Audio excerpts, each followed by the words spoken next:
Hey everyone, welcome back. It's Matt Hoban here.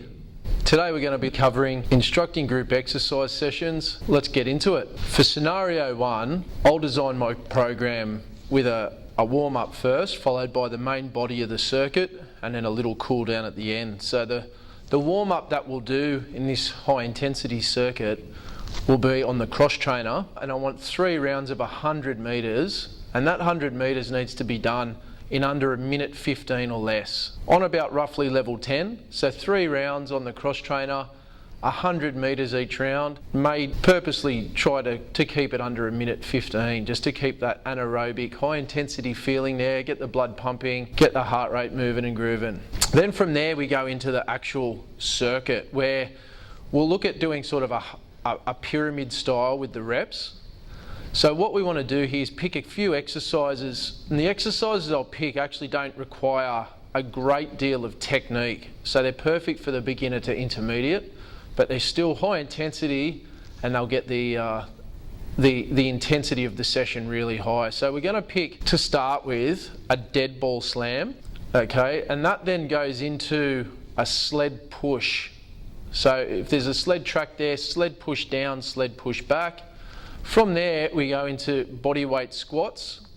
If the person is of a good fitness level, we could take those body weight squats and turn it into like a plyometric squat, a jump squat. From there we go into a battle rope slam, and then we go into a kettlebell high pull. So those are pretty easy to instruct exercises for a beginner to an intermediate. And the way we'll structure those is round 1, all those movements are 10 reps, except for the sled track, which we'll always call 2, so e.g. down and back. Try and get one exercise flowing immediately into the next, so you might have them as a station where once those 10 reps are done, everyone rotates to the next station. And then once that circuit's complete, I'd probably say no more than 30 seconds, so quickly wipe the sweat off, quick sip of water, and then we start again, where everything is now 12 reps. Except for the sled, which is down and back. E.g. go through it again, 30 seconds rest, we go into 14 reps, 16 reps. And we might even be daring enough to finish where we started at 10 reps. So just to recap, round of 10, 12, 14, 16, time permitting and everyone's looking like they're okay, we come back down to a round of 10. Then to finish off, that's probably the perfect time to do some very light stretching.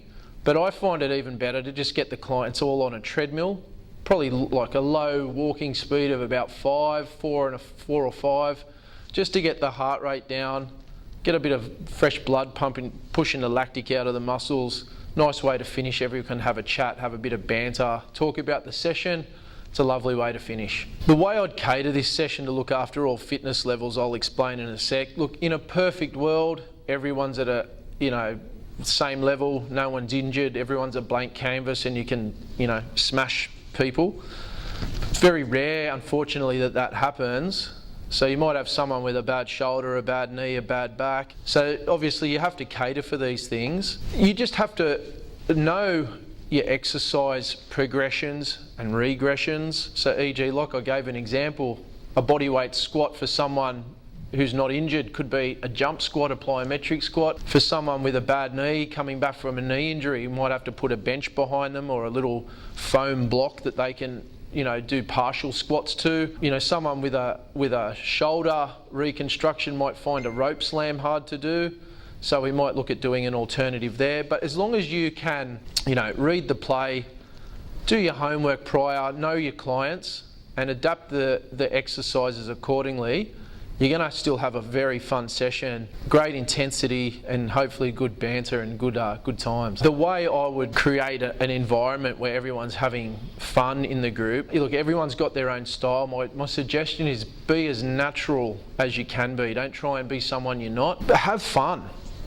Find out what everyone's interested in, find out, people might have kids, people might have just been to the Melbourne Cup 2 days ago and feeling hungover as anything. Find some common territory and just have some banter, have some fun. If everyone's got a good thick skin, you might give each other a little bit of a ribbing, or if there's people that don't know each other, it might take a few sessions for everyone to feel comfortable around each other, but once they do, and they will, it's a great time to, you know, have some fun, have a laugh, and sort of to take their mind off the fact that their legs are burning and they're getting flogged.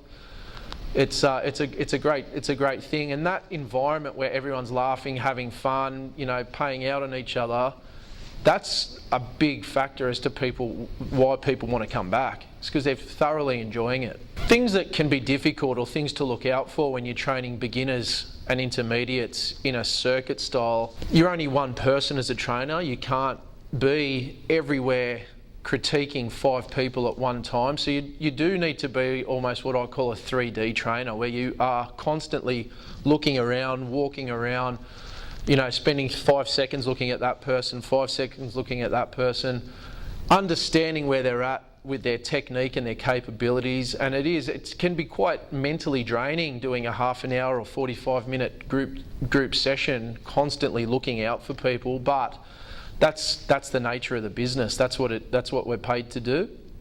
So yeah, constantly look out, understand every single person's ability level, and be ready to, in a positive way, critique or help with technique. Yeah. That's definitely the most challenging thing I think you'll find in a group with beginners to intermediates. Little techniques I use to keep people motivated during a circuit. It can be anything from a little bit of humour. It could be just reminding them what their goals are. You know, you might have a client going to Fiji and you might just whisper in their ear something like "swimming cozzy." There's little cues that you can come up with that keep people, you know, pushing along when they're really doing it tough. But I always find humour is a great one. And can just be as simple as 1 or 2 words, little whisper in their ear as you're walking past. You know, summer's on its way, or, you know, remember the goal you sat down with me and we talked about, little things like that. And when you know what it is and you personalise it, you can say it in a way which sort of puts a little bit of a rocket up there. You know what would be harder to train, the younger group or the older group? There's no cut and dry answer to that question. You know, quite often the older generation are great listeners.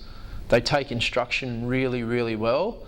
And if I say to do X, Y, Z, they'll do it perfectly. They won't second guess it, they won't question. So quite often the older groups are a little bit easier to train than the younger. Whereas the younger, you know, they've got more energy, they're a bit hungrier sometimes. Sometimes they want to second guess you and question what you're doing, which is fine as long as you're staunch and you know the answers to their questions.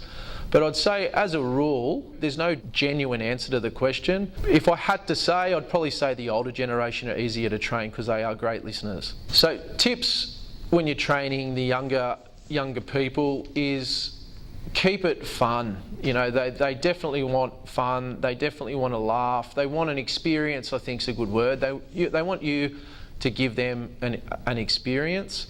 Humour is fantastic. If they critique you or sort of give you a bit of cheek or lip, just be staunch with them. Tell them, you know, I understand that's what you're saying, but it's not happening in my session. You don't have to be rude. Just have to be stern, be assertive, be blunt. And with the elder generation, it's like I said, they are an easy generation to train. You know, they might have their limitations sometimes physically, but usually they're fantastic listeners. They're there for a purpose, they're there for an outcome, and they'll do what they're told.